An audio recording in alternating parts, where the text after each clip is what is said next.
use that then. And so every day we felt, at least I did, I felt really dumb. And we had no one on our team that knew anything about the company. We just had to figure everything out from scratch, which is what you guys will go through as well. But anyway, that's I think all I had to say. I don't want to take any more time. No, yeah. Thanks, Trevor, for coming. Yeah, let's let Trevor begin. He's the principal software designer at DQ. So some good industry experience. So I'll turn it over to you. All right, thank you. Thanks for the introduction, Sean. I will do my best to live up to the hype. I'm going to go ahead and share my screen. We're going to switch audio. Can you stop sharing? Oh, yes. Sorry. Thank you.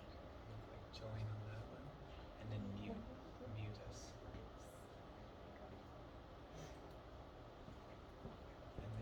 All right, so super excited to be here today with you guys, at least virtually.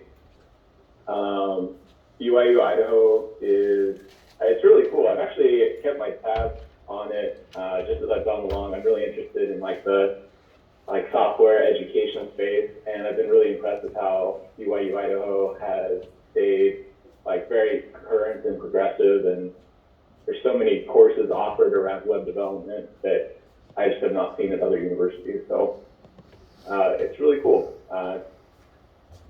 And I'm glad that I get to present about React. So it's a picture of my family and me there. A little bit more about me. I got a CS degree from BYU Provo back in 2013. I've been developing web applications for the last 10 years. The last 8 of that, I've been working in React. I pretty much started working in React as soon as it came out, around this ODOT 14 release or something. And it's been cool to see how the ecosystem has evolved and just how prevalent it is now. I've been in a lot of different companies, got a lot of different roles. I've been a web developer, software engineer, lead engineer, architect, CTO. So later on, there'll be some time for some questions. If you have any career-based questions, or if you want to reach out afterwards, I'm happy to answer those. And as was mentioned, I'm currently the principal software engineer over at DQ, making the web more accessible to people with disabilities. Also, since I'm a web developer, instead of putting a PowerPoint together today, I have a little web page that I built for us to go through. I'm going to go ahead and share the link here. We're going to do a couple of little demo tutorials, which you guys are welcome to follow along with as you go, or just watch and go along for the ride. If you have any questions, I'll try to kind of monitor the chat a little bit as we go along, but also, again, there'll be some time for some questions at the end. All right, enough about me. Let's talk about React. So React is a JavaScript library for building user interfaces, which is a very textbook definition and doesn't tell you a whole lot about what it is or why it's important. So to understand why it's important, we need to understand where React fits into things, how we used to build web software before React came along and similar frameworks. So just to start at kind of the basics, this will be a review for some of you guys, but this will hopefully be helpful for many of you. A web page like the one that we're looking at right now is made up of 3 parts. You have the structure, which is defined by HTML. That's what's on the page and what it looks and how it's arranged. So if there's a table on there, or buttons, or images, or headers, that's the structure, how it's arranged. And then to make it look nice, we add styling to it, and that's what CSS is for. That's what styles the web page, what makes it look all fancy, gives it colors. And then to make it actually do stuff, that's where JavaScript comes in, to add interactivity which is how the user can interact with the page. So to write, just to give it some examples of these three parts here, I'm just going to put together like a really simple little web app here and also show what it's like without React. So we're going to make, oh wow, it does not like being zoomed in. I'm going to zoom out just a little bit. Hopefully that'll be right. Okay, so we're going to call this our counter example. And for our counter, we are going to need a button. It's going to subtract from our counter. We'll give it a minus sign, and then we'll get another button that will add to our counter.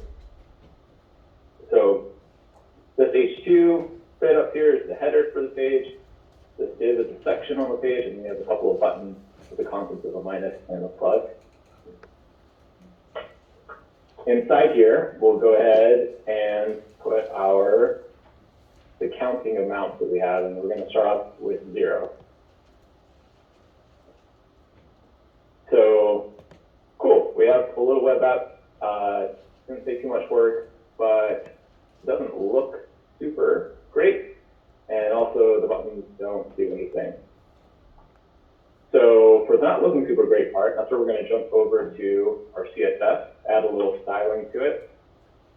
It's going to be pretty simple. We'll just make the button background color of blue. And we'll make the font size, say 24 pixels. And we'll add some padding to it. And you can't really see the minus or plus sign anymore, so let's make the color white. And let's give a little border radius to those buttons so they're not so sharp. Cool. Okay. Can't really tell what happens when you hover over them, so let's give them some hover styles too. So on hover, we're going to make the background be light blue, and the cursor of the mouse be a pointer. All right. Looking great. But now you can't really see the count amount anymore, so let's go ahead and add some styling to that too. We'll make the font size 24 pixels also, and we'll make it bold. Cool. All right. So we've added some styling to our page. We have the structure. But again, this doesn't do anything. So let's add some JavaScript. So with JavaScript, we'll create a couple of functions. We'll have a minus function and a plus function to subtract and add to our counter.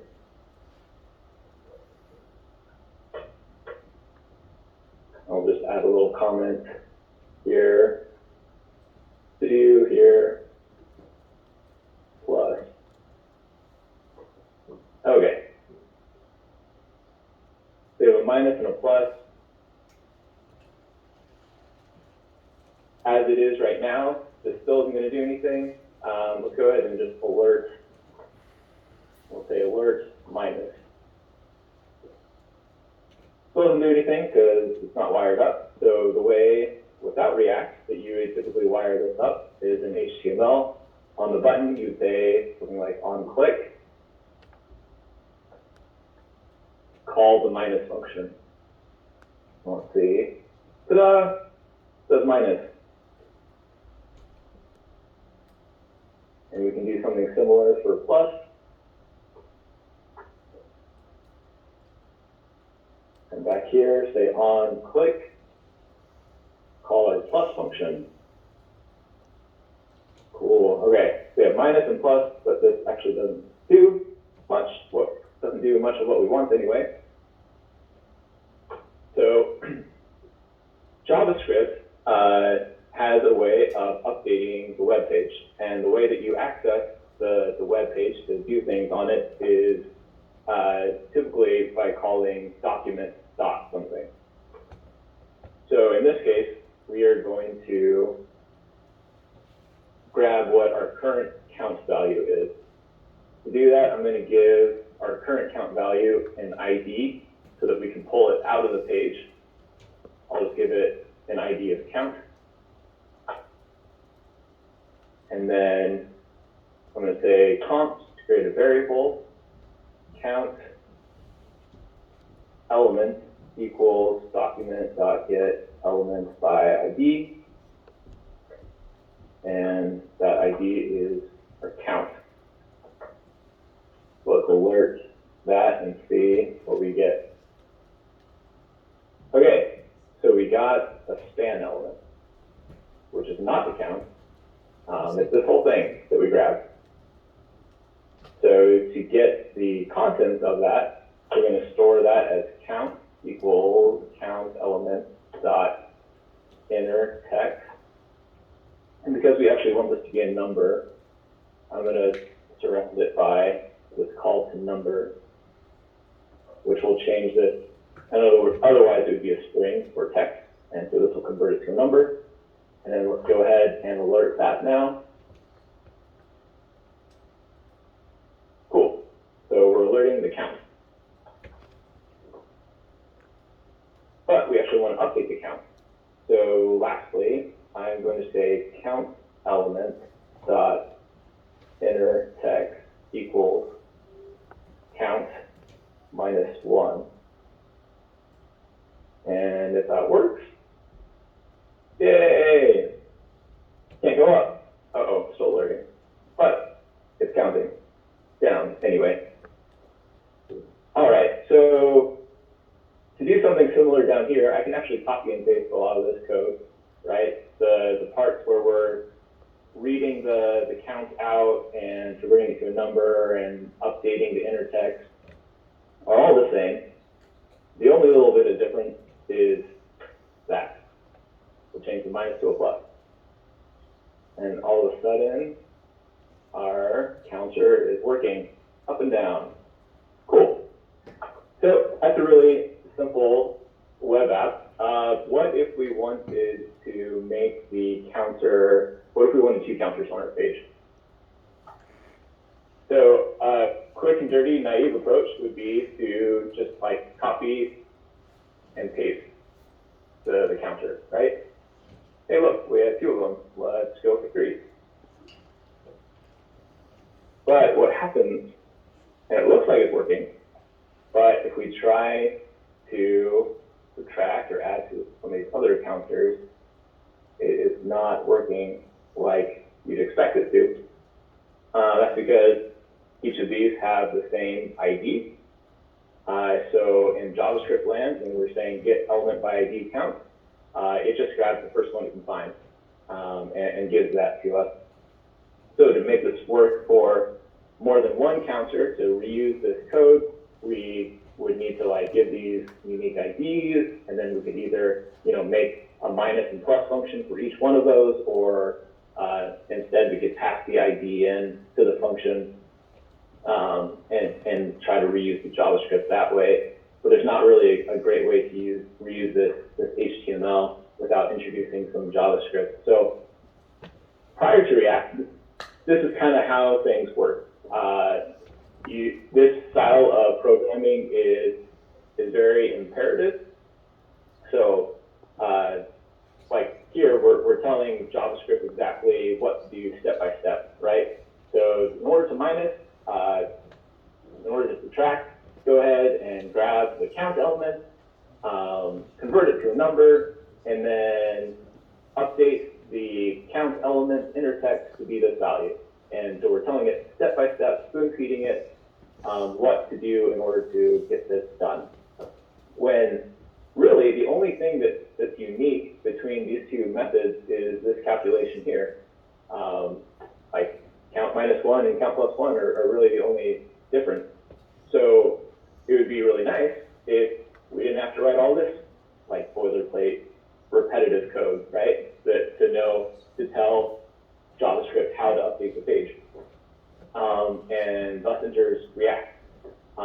And what React and frameworks like it were built to do is to, in part, get rid of a lot of this repetitive code to update the web page and let you focus on the things that are unique to the web application that you're building, your business logic and other things. Another thing that React introduces is right now this HTML and the JavaScript that goes with it are split. You have them living in two different places, one in an HTML file and another one in like a JavaScript file. So it's not very reusable. Let's say on one page of our website we have this counter, but we want to use it on a bunch of others. It's kind of annoying to have to copy and paste and keep that all in sync and keep bugs everywhere. So why React? Like I was talking about, React is declarative versus imperative, which means that instead of telling JavaScript exactly what needs to be done in exactly the right order and all those nitty-gritties, you can describe what you want instead of what you want done. Kind of like if you go to a restaurant and you ask for an omelet, you want to just say, hey, I want an omelet with cheese and no onions. It's declarative, that, right? I don't want to have to go back and tell the chef, hey, okay, grab your pan, heat it up on the stove, crack the eggs, mix it, cook the eggs, add the cheese. I want to just say what I want and have it happen. So with React, you also have these easy to reuse components. So in React, you create these little bundles of code called components, and you can use those anywhere. It's kind of like adding a new syntax to HTML. Instead of saying, this whole block here of div button span ID button, instead, as we'll see, we can just turn that into user, and we'll be able to reuse that in lots of places. Lastly, the nice thing about React and why it's become so popular is because people kind of went crazy with it when it came out. And they're like, how far can we push this? So now you can use React to create web apps, you can use React to make blogs, you can create desktop apps and mobile apps. And we'll get into some of that later on because I've had experience using React to create all these things. And it's cool to see how far people are pushing it. That allows you to reuse a lot of code in your mobile app versus your web application. And it means that when you have a team of developers, like all they have to know how to program is React. They don't necessarily have to know how to program in React and Android and Swift. So anyway, so let's take that same example that we were looking at before and translate it into React, so that more declarative style and components. So for the HTML, all that we are going to need is one div on here that will be our entry point to our React application. And we'll give that div an ID of root. And that is the last pure HTML that we're going to write here. The rest is going to be declared in our React code. For the CSS, I'm just going to cheat and copy and paste that because I'm not a designer, and that is good enough. All right. So the rest of our code is going to live in JavaScript land. So with any React application you have, it usually starts off, the entry point takes a form like this. You grab your root element. So this is where you're going to tell React to go ahead and bootstrap things and add your application to. For this, we are going to say get element by ID. We'll grab root. And this is what's going to wire things up between React and our HTML. And then I'm just going to call that root element. And then with that root element, we're going to create root React application, react.create root, and we'll pass it our root element. And so this is, whoa, root element. Okay. So this is us telling React, hey, I'm going to give you some code. This is where you're going to stick it. And lastly, we're going to say root.render. So rendering in React is kind of like that example I was giving earlier with the chef, where you say, I want a cheese omelet, onion, go. The render is how you tell React, hey, this is what I want, now go make it happen. So as an example, let's go ahead and make our header again. And something that React introduced is writing HTML inside your JavaScript file. It's called JSX. So I don't have to write this HTML in a separate file. I can just write it alongside my JavaScript, which makes it really nice and portable. So let's say counter example.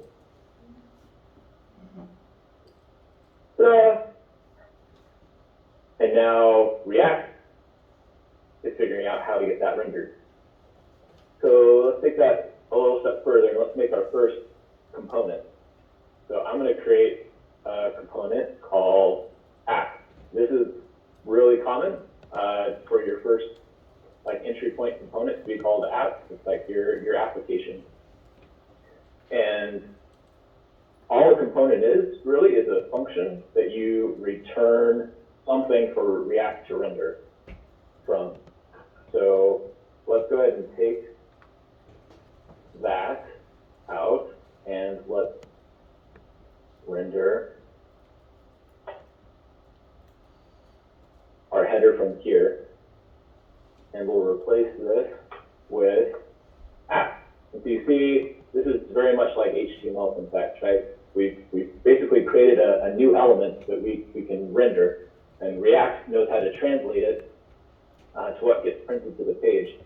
If we were to inspect the source of what gets rendered here, you'll notice there is no app element here. Instead, React takes what we tell it, app, it translates it to what we tell it to render, and then it knows how to update the page with what we tell it. I guess you probably couldn't see that. That's really zoomed in. You're just gonna have to trust me. There's just a header there in the actual HTML, no app. All right, so keep going with our counter example, no pun intended, and we will create a counter component. And from our counter component, we will render the same thing we were rendering before. I'm just going to copy that because I'm lazy, which all good developers are a little bit lazy. And let's get rid of that and get rid of that for now. We also don't need an ID on this anymore. Okay. So my counter's not rendering yet. That's because I haven't told React that it needs to render that. All it knows is to render the app component so far. So I'm going to add our counter to our app component. Now, React is kind of funny in that it wants to it forces you to make sure that you always wrap what you are returning in one top-level element. So I couldn't have two top-level elements like this, otherwise it will blow up. I'm not even sure what's going to happen on the right side of the screen. It's just not going to do anything. So I'm going to surround it in a div to contain everything that I'm telling React to render. Okay, so let's go ahead and render our counter now. Hey, there it is. Sweet. Okay, but again, it's not doing anything. So, what is cool here is that I didn't have to tell JavaScript, which is where I'm writing, create an element and append a div and append a button and append a span to the page. React's taking care of that for me, which is really nice. Something else that React will take care of for you is managing the state of your component. So by state, I mean like the information or the data that your component needs in order to render. For us, that's this count amount right here. So if I were to just create a variable called count, that started out with 1, I can have it render that with this syntax. So when you're writing in HTML inside JavaScript, in order to use some of your JavaScript variables, you surround it in curly braces like this, and React will know to just print that out as is. And I can update that variable to be different amounts, but again, the buttons aren't doing anything. So we need to tell React that it needs to keep track of some state for us. The most common way to do that right now is by calling react.useState. And useState actually returns an array. You'll see why in a minute. But I'm grabbing the first element out of that array. This is shorthand for grabbing the first element. It's almost like doing like this. So, 0, right? And right now, we've told React to keep track of this and start it off at 0. I can tell it to go to 1, 2, and that's just the initial state. The second part allows you to update the state. So we're going to call this set counter. And when I call set counter, it will update the state. Uh-oh, this is actually going to result in an infinite loop. I probably shouldn't have done that. We will want to do that contingently inside of a function. I'll show you what I mean in a minute. But let's go ahead and create our plus and our minus functions. So another way of writing functions, this is one way of writing functions. Another way that is actually more popular now is to assign them to a variable. And this is called the arrow syntax because of the arrow, but this is just creating a function as well. There are some differences between the two, but anymore, you rarely come across cases where you have to worry too much about which type of function you use. Anyway, so we'll have our minus function. That is going to set our counter to count -1. And let's see what happens when we say on click minus. Yay. Okay. So what that's doing is buttons clicked, it calls this method. This method calls setCounter, which again is the function that React gives us for us to let it know when the state changes. And we're telling it to set the state to count -1. When it's set to count -1, React also knows, hey, something changed. You told me that the state changed, and so I need to re-render this counter component. You told me you have a new order. You didn't like the eggs I made it last time. You want some onions thrown in there. Okay, I'll remake it. And that's what's happening here. It's called re-rendering.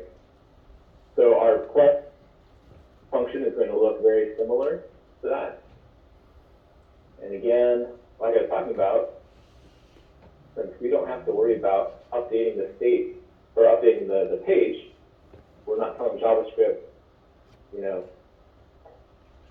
grab the value out of the page, turn it to a number, and set the inner text to the value.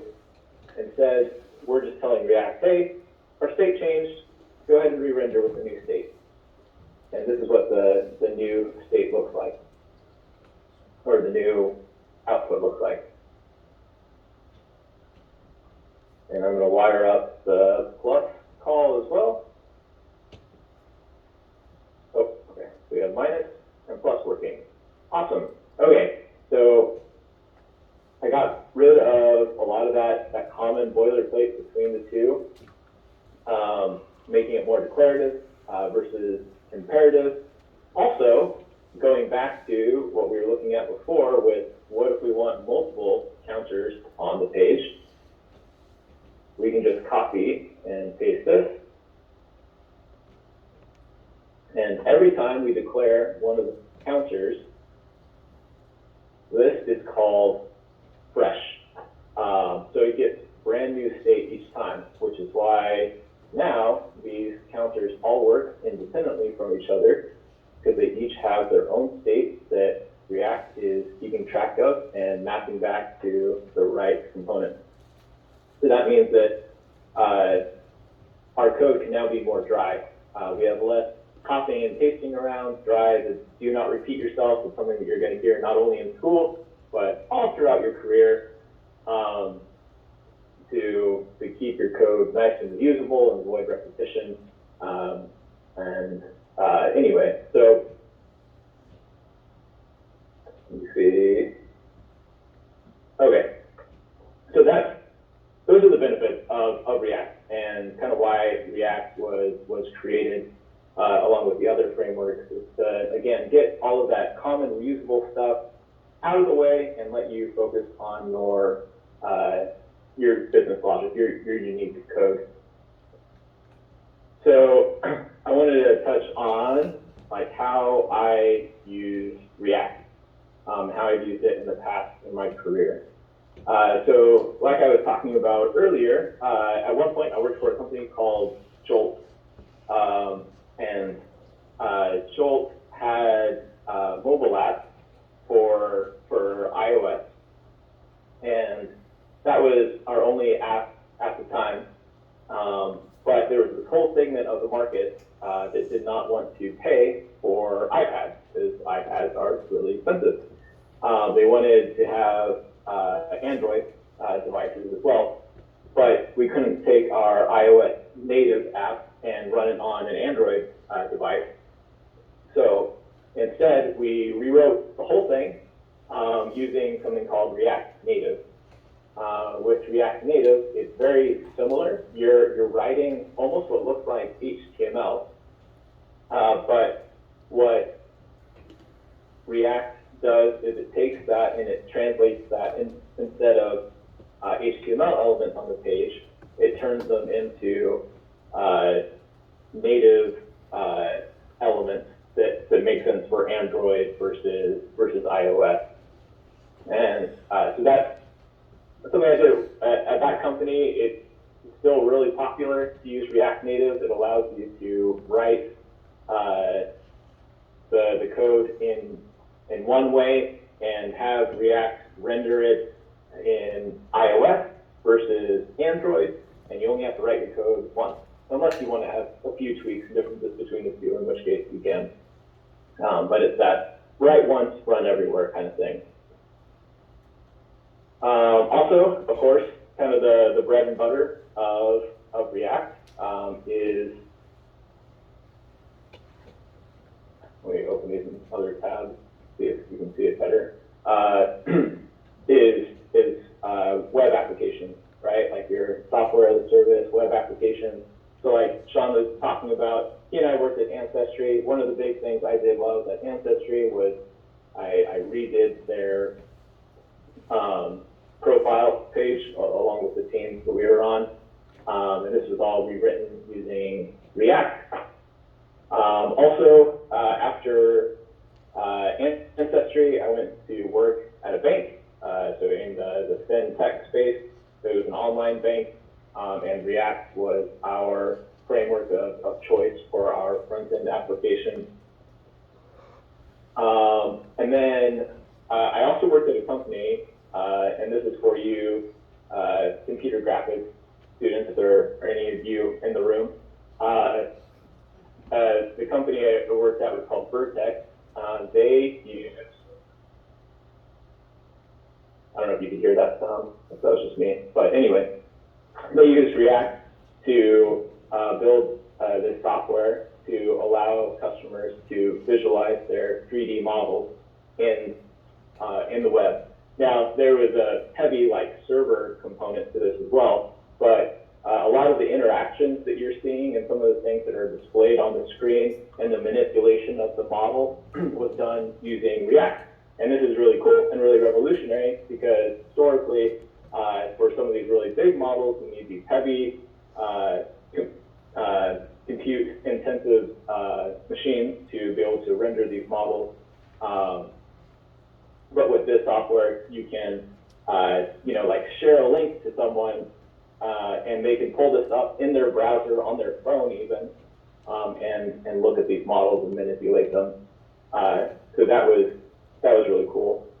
And then most recently, like I mentioned, I'm working at DQ right now, and we are using React for web applications, but also there's a browser extension for Chrome and for Firefox and for Edge that we use React for to write that extension. So DQ specializes in making software to help people make the web more accessible for those with disabilities. So this is going to be my little plug segment, not about DQ in particular, but about digital accessibility, digital equality.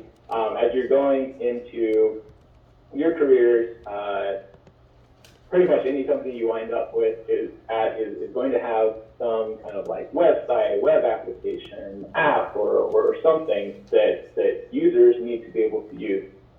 And there is a very large portion of the population of the world who have one disability or another, whether it's low vision or it's color blindness or deaf or blind deaf, that need these websites and apps and web applications to be made in a way that is usable for them.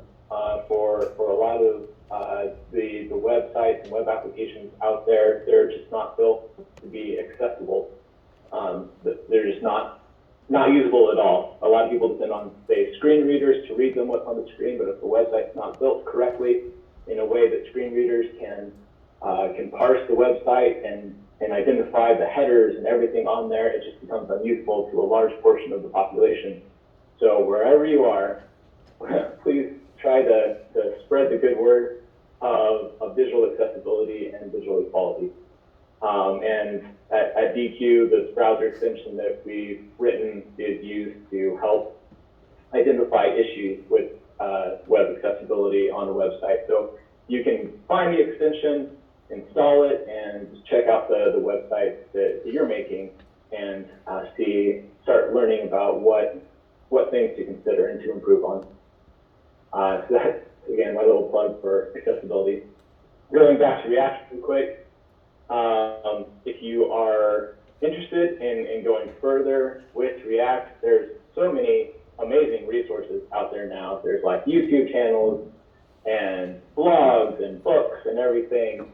A few that I've come across in my career. One, obviously, is just like the React.js like website, right? They have great documentation and tutorials on there you can follow. There's also a beginner's guide to React by a guy named Kent C. Dodds, and that's available on aga.io. And lastly, this is something that's been out for a long time. It's a course on, it's now UI.dev, it used to be tylermcginnis.com. It's a paid course. I've never used it, but I've talked to people who have used it and have really enjoyed it. And of course, just continuing to go into your classes and using React whenever you can, building stuff on the side is a great way to learn React. Okay. Does anyone have any questions? And if you don't have them now or you think of some later, you're also welcome to contact me through email or through LinkedIn. I love to get back and answer questions. But anyway, any questions right now? It's unmuted. I think you can hear us, right, Trevor? Yeah, you're a little muffled, but I can So if you have a I can hear you. question, just stand up next to the closest mic and talk. These are the way to talk if you want to talk. Just stand by one and talk. Sorry, I didn't catch any of that. I just told him how to talk to the microphone. Oh, okay. Don't be shy, guys. You can ask him anything. So I'm working on a project that's using OAuth. How would you integrate OAuth using React? If I heard your question correctly, it's you're working on a project with OAuth, and how do you integrate OAuth into React? Is that right? Okay. Yeah. So, yeah, OAuth is one of the authentication mechanisms that you have out there. There are others, right? So, your question, there's a few different answers depending on what you have in mind in particular with OAuth and authentication. If it's just a page you're looking at rendering as part of the OAuth flow for users to enter in their email and password, you can absolutely write a little React application form for them to do that. If you're talking about just kind of authentication in general and where that fits in with a React application, then something to be well aware of as you're writing front-end code is that you should not treat your front-end code as safe or holy in any way, because it's out there on everyone's computers. And so they can, if they really care about it, they can look at it and read what's in your code and everything. So usually in a React application, you keep track of whether or not the user who's viewing your application is authenticated or not, if they're logged in or not. And depending on if they are logged in or not, you show